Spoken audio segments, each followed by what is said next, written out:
Canceling a lesson. Lessons may need to be cancelled for several reasons. When canceling a lesson, it will be removed from the grade calculation, as if it never existed. The lesson will appear in red, both on the calendar and the lessons list page, indicating that it was cancelled.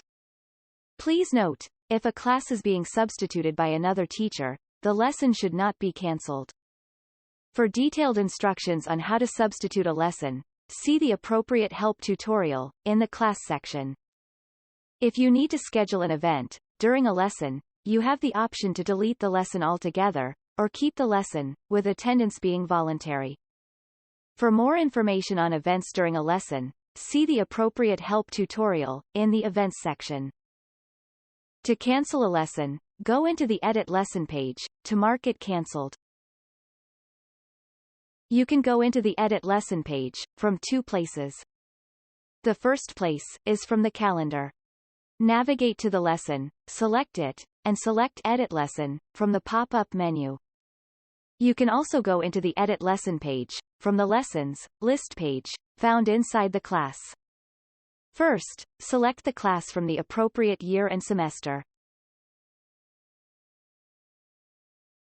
Then, select the Lesson submenu. Find the lesson from the list, and then select the pen icon to edit the lesson. Both methods will bring you to the Lessons Edit page.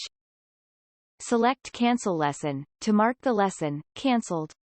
You will now be taken to the Lessons list page. You will notice that the icon for that lesson has turned red, indicating that it had been cancelled. You will see the same on the calendar. To reactivate the lesson, go back to the Edit Lesson page and select Activate Lesson.